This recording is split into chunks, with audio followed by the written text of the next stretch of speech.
Hello friends, how are we doing YouTube? So I wanted to put a quick video together because I keep hearing from a lot of people around the world, especially in the United States, all sorts of nonsense about the UK and our gun laws. There's a myth floating around in the United States that the UK banned guns. We didn't. They are very tightly regulated, but they're certainly not banned. And normally I'd let this go.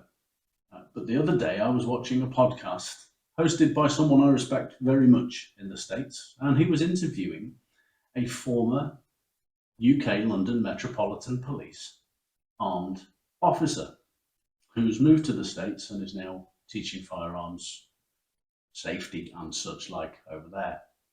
And even he was throwing around misinformation, not a word I like, but it kind of fits the bill here, about what is and isn't legal in the UK. And I'm sure there's plenty of people in the UK who are maybe young, maybe starting out and interested.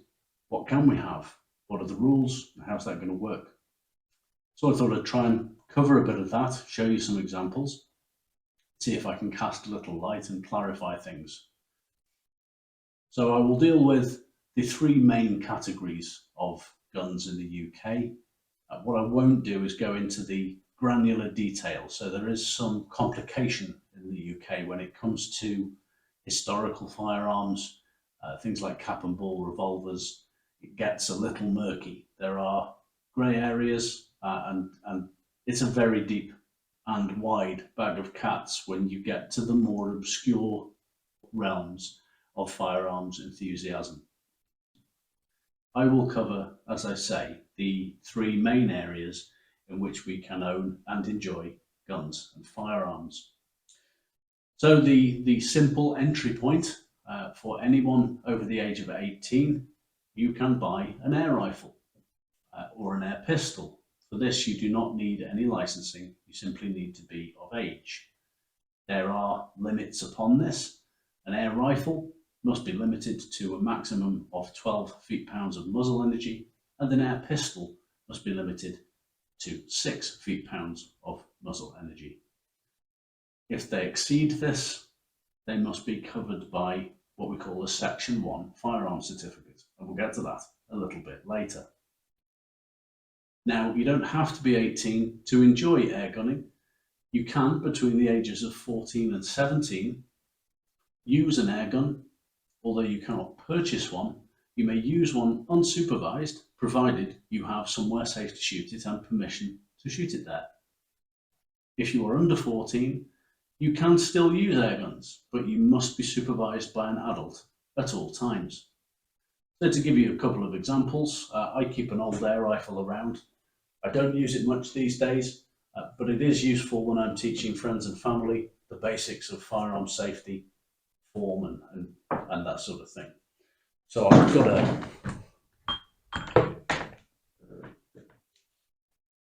this is just a nitrogen pistoned spring alternative.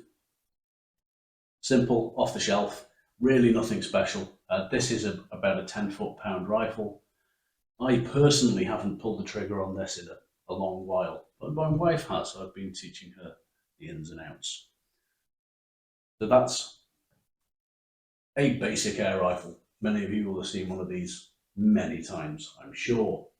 Just pop that over there. Air pistols are a bit more interesting, I find.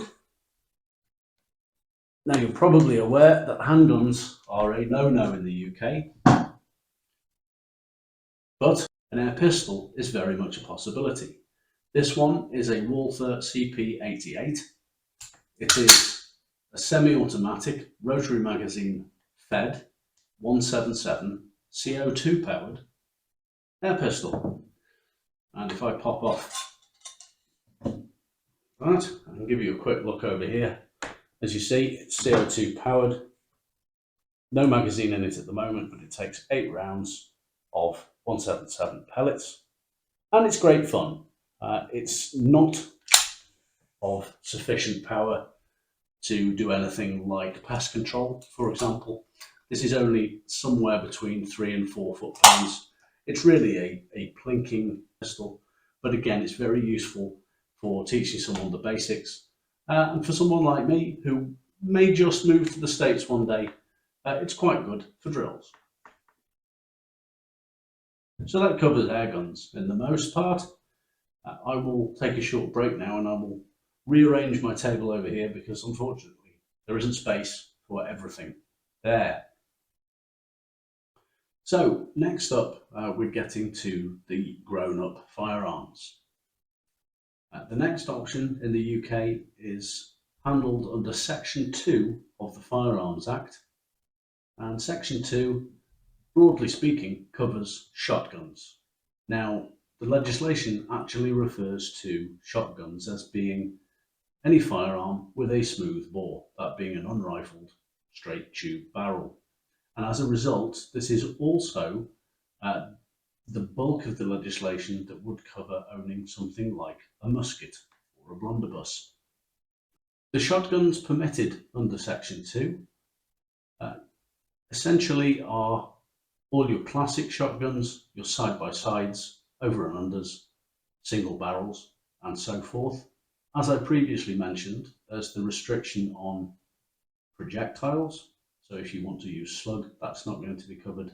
The other restriction in place under a shotgun certificate is any fixed barrel rifle, which is magazine fed. So be that a pump action, a semi-automatic, a bolt action, a little rare but they're around, a lever action, must be limited to a magazine capacity of 2, giving you 2 plus 1.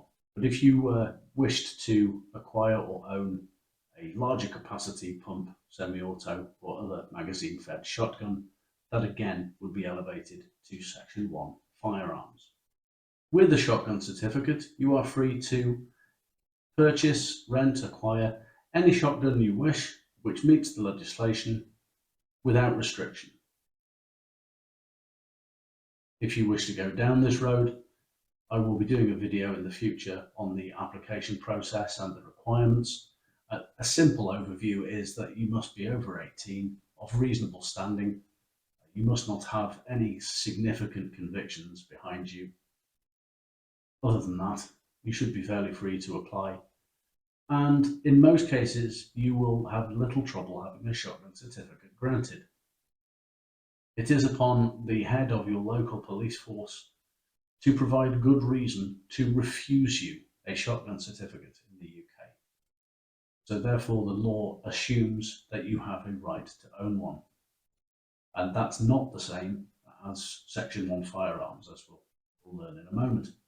So to give you a few examples of what you could have under a shotgun certificate, and which I hold under mine. First, I'll show you one of my prized possessions. I love this little thing. Here we have a 410 side-by-side hammerless shotgun. Lovely little thing. Love this to bits. It's one of those things I simply couldn't not buy when it was in front of me. The price was good and it's just so cute. It's a wonderful, wonderful gun for the garden and just keeping the pigeons and the crows off the garden. Love it to pieces. Let you have a little look at that. It's not the most advanced or ornate of shotguns, but it is cute. And as I say, I love it to bits. Now this is what most people probably think of when we mention a shotgun. This is a clay gun. This is a Rosini. Again, this was a fairly budget purchase. I picked this up some years ago as a stopgap, actually, but I found when I took it out on the clays that it was a pretty good piece of kit, and I've kept hold of it. It's seen some use. It's not in the best condition. The wood is not at its best, despite the fact I'm looking after it the best I can. It's lost a little of the newness, unfortunately, but still, it's still a great shotgun. This one's an ejector, so bear with me. We'll fire those across the room. I'll let you have a look at that. This one a little more ornate than the previous. But again, this is something you can simply go and buy any day you like, provided you have your shotgun certificate. No trouble whatsoever. Now, there is a legal requirement to keep all shotguns and ammunition secure. And before you are issued a shotgun certificate, you will be visited by the police to verify your security arrangements are suitable. We have specialists working for our police services called FEOs, Firearms Inquiry Officers. And these are, for the most part, very useful people who know exactly what they're doing. They will come along and they will interview you, verify that you are not a raving lunatic and are of sound mind, have a good understanding of the responsibility you're taking on, and they will verify that your security arrangements are sufficient and sign off. You'll also need a doctor's note to confirm that you don't have a history of serious mental illness and such like, and that you are fit to own and be a custodian of firearms or shotguns. Finally, one more shotgun to show you. Now, I did a video of me cleaning this up. This is a Pedretti number 6, single barreled, 12 gauge, fully moderated by Hush Power. I picked this up just a couple of weeks ago. Again, on the shotgun certificate. Saw it, bought it home. Simple as that. No waiting period, nothing required. I absolutely adore this thing. I think it's great. Now, I'll be doing a test in the next day or two on moderators in general. So you take a look at that if it's of interest. And yes, I'll be doing a test in the next day or two on moderators generally to dispel a couple of myths there and really to take on one of the US senators who really pissed me off with one of his statements lately. And I don't take these things well. I have to respond. So I'm going to. Anyway, that's my Pedretti. And I find it very interesting, really, that you can acquire something like that on the smaller of the UK's licenses. So now we're on to the heavy stuff. Section 1, the firearms certificate. This is a much harder license to acquire. For an application for this license, you must have good reason, not just for the certificate, but for each and every firearm upon it. And that can be challenging, especially if you live in a city centre or somewhere where you don't have immediate access to somewhere to use a firearm. Myself, I'm quite blessed. I live in a very rural area. I have my own range. I have several hundred acres over which I have permission to shoot. And I travel around for deer stalking and other activities with my firearms. You can see a few on the table here, one or two that may surprise you. I'll start closest to me. This is my pride and joy. This is my number 1 deer rifle. It's a Steyr Scout, caliber .243 Winchester. Now, as you can see, this is a moderated firearm. In the UK, we are strongly encouraged to moderate any centerfire firearm, which is in striking contrast with the USA. Something I don't really understand is the suppression of the suppressor in the US, but there we are. This is a great rifle. Its main function for me is light deer work. So that's really the small stuff, Chinese water deer, muntjac, and predator control. Most commonly red fox. We have a big problem with fox here, and we have many chickens. 120 chickens, special breeds, and Mr. Fox is a problem, but not when this bad boy is around. Close up there. As you probably noticed, the Scout has an integrated bipod, which is very useful out in the field. Sometimes it's a little high, but for the most part I find it very useful. It's got enough give and yaw to be of use to me. It's also magazine fed, and stores a spare in the back. So that's a 5-round magazine, and I can keep 5 in the butt as well, which is more than enough for a day's deer work, and usually enough for the fox too.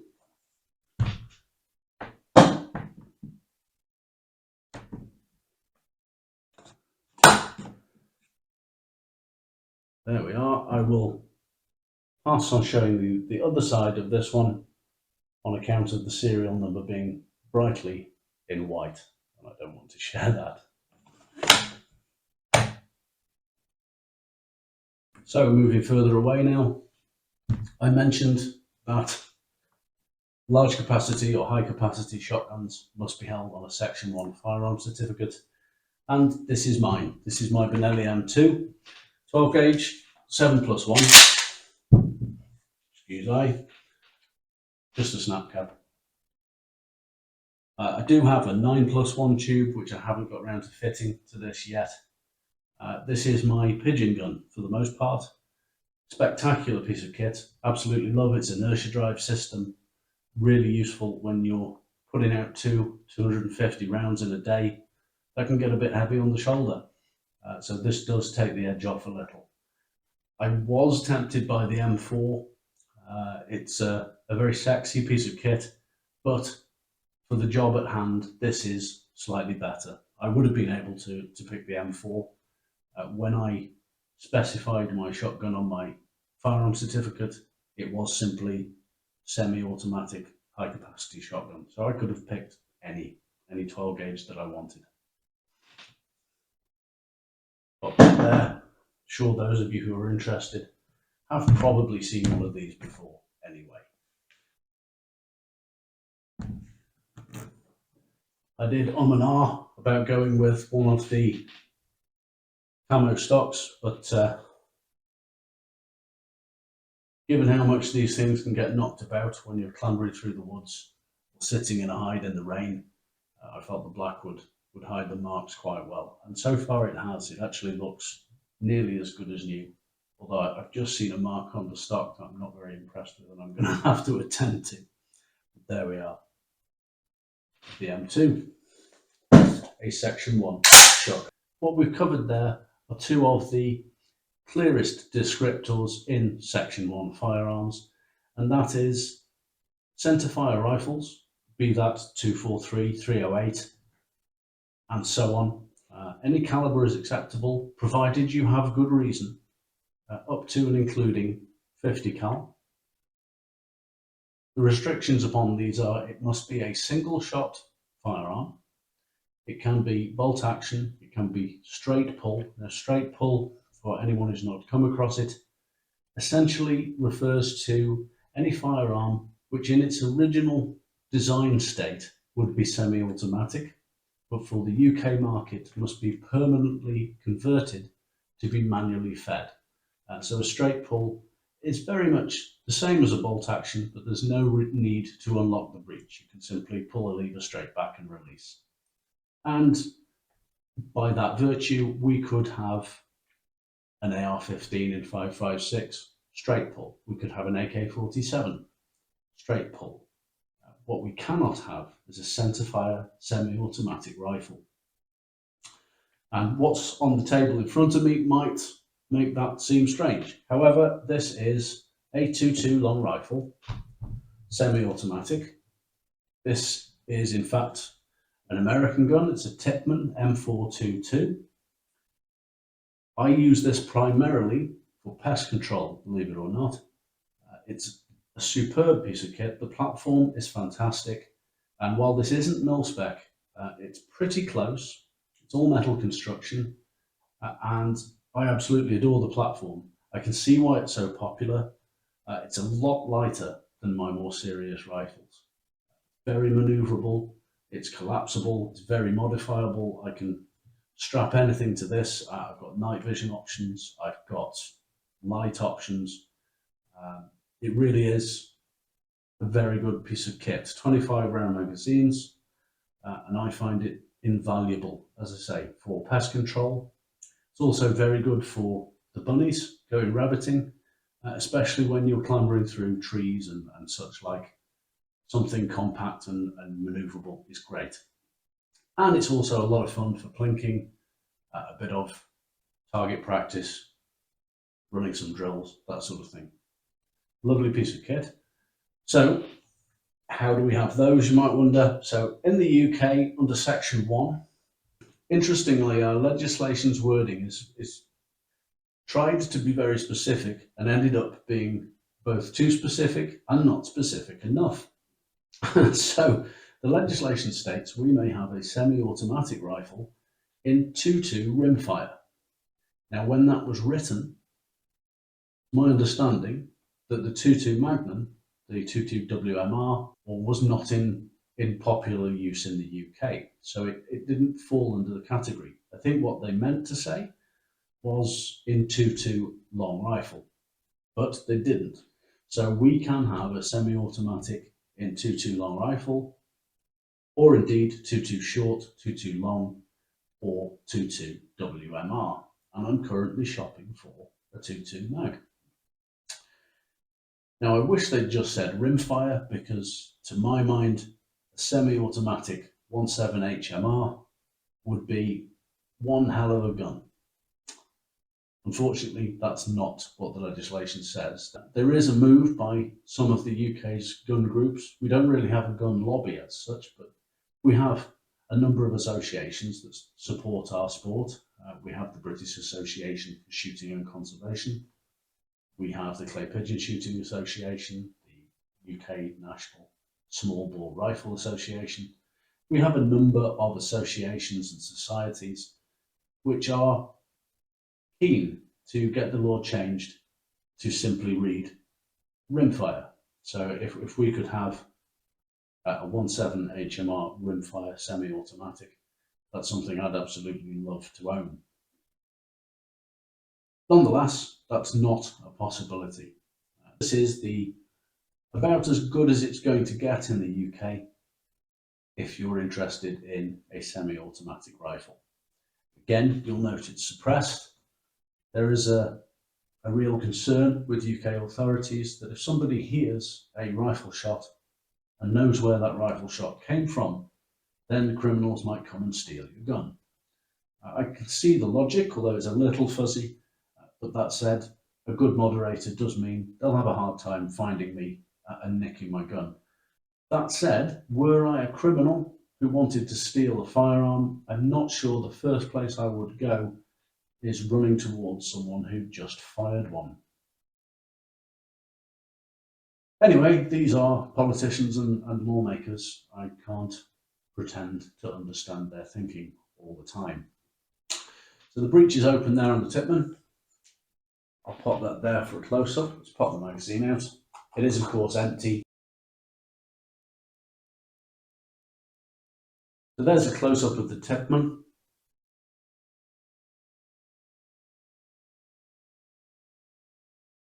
The Tipman and similar, there's the Smith & Wesson 1522 is also a very popular AR platform 2.2 rifle in the UK. Although very popular is somewhat subjective. Shooters are a small community in the UK, not the biggest. Without checking, I believe we have 400,000 or so shotgun certificate holders and about half that firearm certificate holders. I think 250,000 or thereabouts in a population of about 75 million. So we are really the minority. We are a rarity. But that doesn't stop us enjoying ourselves and getting out there and having some fun. So what I've shown you just about covers section 1. So aside from our semi-automatic 2.2 rimfire rifles, and as we covered earlier, high capacity shotguns, everything under section 1 is essentially a single shot, manually fed firearm. Now, what about pistols, you may ask? Now, essentially, handguns are entirely banned in the UK. They are in what is called the prohibited category.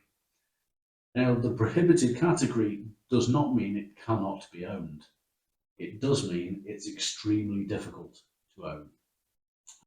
The prohibited category under Section 5 covers the gamut, really, of everything else, be that from a simple Smith & Wesson 38 special revolver all the way up to 150mm howitzer, everything in between, be that GPMG, the Gimpy machine gun, MP5 submachine guns, all automatic weapons. It's all in the prohibited category. Now, it is possible for one to obtain a Section 5 firearms license. It is extremely difficult. You will need an awful lot of experience, a lot of reputation, and generally these licenses are handed to armourers, people who will keep and look after these weapons and firearms for a living. Very often they are the people who supply firearms to the film industry and such like, occasionally for reenactment. And they are able to own and keep just about any firearm you can care to think about. There are many stories of Section 5 chaps turning up at our local ranges with a Scorpion or with a fully automatic M4 and really putting the willies up the general shooters who are there with their 2.2s for an afternoon's plinking. But that's out of reach for most of us, and it's not really a road we can start to go down. So earlier I was showing you this air pistol. This is a 177 CO2 powered air pistol. In the UK, it is almost impossible to own a centerfire pistol of this size and style outside of Section 5.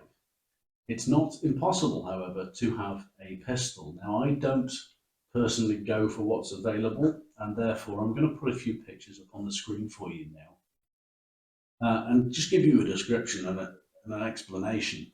So the legislation dictates that the minimum barrel length for a Section 1 firearm is 12 inches, and therefore a number of manufacturers have created long barrel versions of their pistols.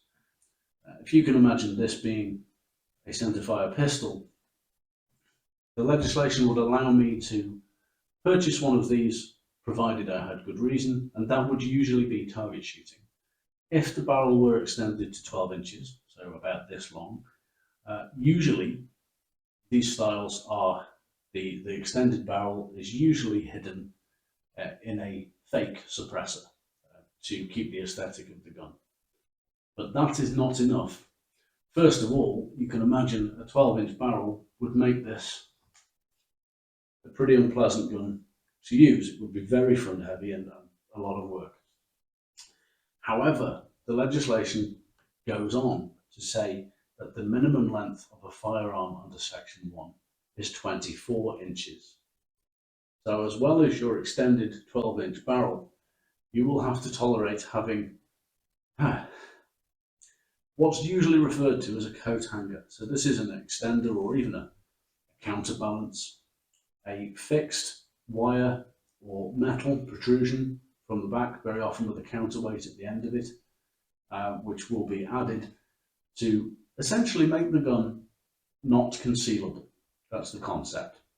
So that on the table, the full length from barrel tip to the end of this must be 24 inches, which makes a handgun like this, which is of a similar size to a Glock 19, go from being reasonably small and potentially easily concealable to really quite unwieldy, totally not concealable, and for my mind, for my own personal preference anyway, completely useless. I would very much enjoy target shooting and some drill practice with handguns, but only the real thing. If my firearm needs to be 24 inches long, I'd prefer it look like this than this with a bunch of stuff glued to it.